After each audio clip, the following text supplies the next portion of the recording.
প্রিয় দর্শক, আসসালামু আলাইকুম। আপনাদের সবাইকে স্বাগতম জানিয়ে শুরু করছি আমার আজকের রেসিপি। আজকে আমি আপনাদের খুব সহজভাবে মাত্র 2টি উপকরণে গুড়ের মুরালি তৈরি করে দেখাবো। তো চলুন রেসিপিটি দেখে নিচ্ছি।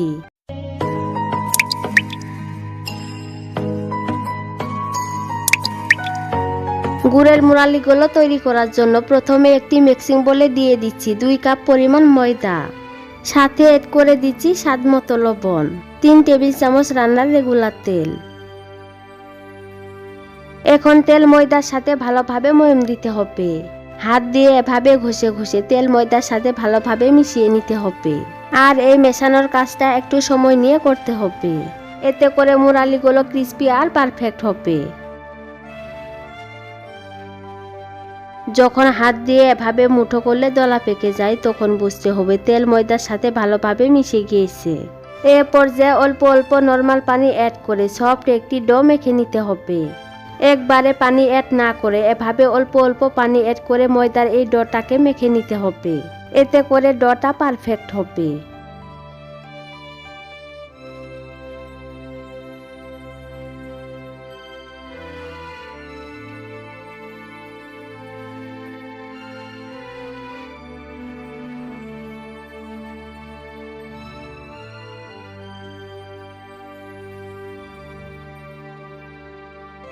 দেখতেই পাচ্ছেন ময়দার এই ডোটাকে আমি মেখে নিয়েছি। এখন একটি ঢাকনা দিয়ে ঢেকে 10 মিনিটের জন্য রেস্টে রেখে দেব। ফিরে আসলাম 10 মিনিট পর। এখন ডোটাকে আবারও কিছুক্ষণ সময় ভালোভাবে মথে নিতে হবে।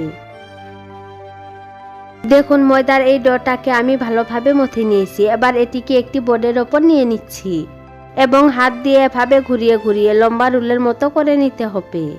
এখন একটি নাইটের সাহায্যে সমানভাবে 2টি লেচি কেটে নিচ্ছি। এবার একটি লেচি হাতে নিয়ে আমি এভাবে গোল বলের মতো করে নিচ্ছি।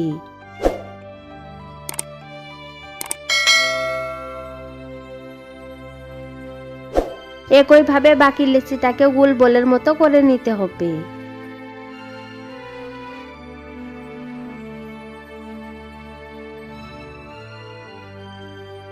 দেখুন আমি লেচিটাকে গোল বলের মতো করে নিয়েছি। এবার এটিকে বোর্ডের ওপর রেখে হাত দিয়ে সামান্য প্রেস করে চেপটা করে নিতে হবে। এরপর লেচির ওপরে সামান্য পরিমাণ ময়দা ছিটিয়ে মোটা করে একটি রুটি বেলে নিতে হবে।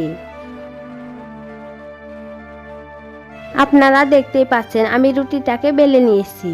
আমি রুটিটাকে কিরকম পুরুত্বে বেলে নিয়েছি তা আপনাদের দেখিয়ে দিচ্ছি।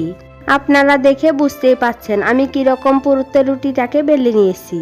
এখন একটি পিৎজা কাটার দিয়ে আমি রুটিটাকে স্কোয়ার শেপে কেটে নিচ্ছি। আপনারা চাইলে নাইটের সাহায্যে রুটির সাইডগুলো এভাবে কেটে নিতে পারেন। এখন রুটির এই বাড়তি অংশগুলো উঠিয়ে সাইডে রেখে দিচ্ছি। এবার স্কোয়ার শেপের রুটিটাকে সমান 2টি অংশে কেটে নিতে হবে। তারপর এভাবে চিকন চিকন করে মুরালি শেপে কেটে নিচ্ছি। আপনাদের দেখে বুঝে নিতে হবে আমি কিরকম সরু করে রুটিটাকে কেটে নিচ্ছি। আমি রুটিটাকে মুরালি শেপে কেটে নিয়েছি। এবার এগুলোকে ভাজার জন্য চুলায় একটি প্যান বসিয়ে আগে থেকে তেল গরম হতে দিয়েছি। এবার এখান থেকে একে একে মুরালি শেপগুলোকে গরম তেলে দিয়ে দিচ্ছি। আর মুরালিগুলোকে তেলে ভাজার সময় চুলার আঁচ অবশ্যই মিডিয়ামে রেখে এগুলোকে ভেজে নিতে হবে। চুলার আঁচ বাড়িয়ে মুরালিগুলোকে ভেজে নিলে ওপরে তাড়াতাড়ি কালার আসবে আর ভেতরটা কাঁচা থেকে যাবে। তাই চুলার আঁচ মিডিয়ামে রেখে এগুলোকে ভেজে নিতে হবে। এখন মুরালিগুলোকে আমি উল্টে দিচ্ছি।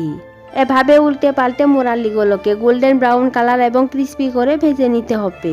মুরালিগুলো ভাজা হতে থাক। আর ততক্ষণে যারা আমার চ্যানেলটিকে এখনো সাবস্ক্রাইব করেন নাই তারা প্লিজ চ্যানেলটিকে সাবস্ক্রাইব করে পাশে থাকা বেল আইকনটি অন করে রাখুন, যাতে আমার পরবর্তী ভিডিও নোটিফিকেশন সবার আগে পেয়ে যান। দেখতে পাচ্ছেন মুরালিগুলোতে গোল্ডেন কালার এসেছে। এখন একটি ছাঁকনির সাহায্যে ভালোভাবে তেল ঝরিয়ে মুরালিগুলোকে একটি প্লেটে তুলে নিচ্ছি।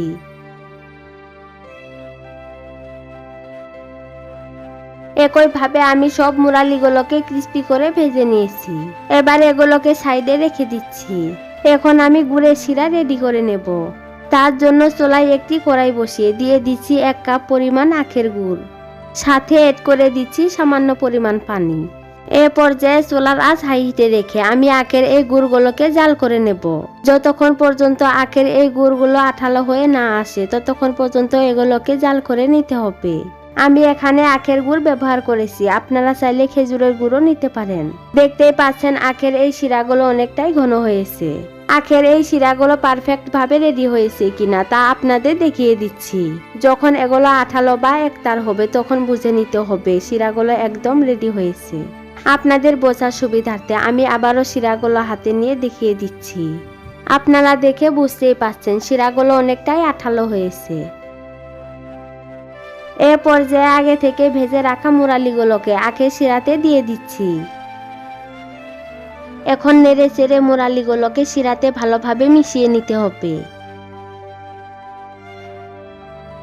দেখুন আখের এই শিরাতে আমি মুরালিগুলোকে ভালোভাবে মিশিয়ে নিয়েছি।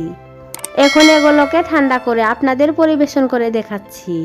দেখতেই পাচ্ছেন মুরালিগুলো দেখতে মাশাআল্লাহ কতটা লোভনীয় হয়েছে। একটি মুরালি আমি আপনাদের ভেঙে দেখাচ্ছি। দেখুন মুরালিগুলো কতটা ক্রিস্পি আর পারফেক্ট হয়েছে। আপনারা বাসায় একবার হলেও এই রেসিপিটি ট্রাই করবেন আর কেমন লেগেছে অবশ্যই কমেন্ট সেকশনে জানিয়ে দেবেন। আপনারা এই মুরালিগুলো তৈরি করে একটি এয়ারটাইট বক্সে করে 2 থেকে 3 মাসের মতো সংরক্ষণ করে রাখতে পারেন।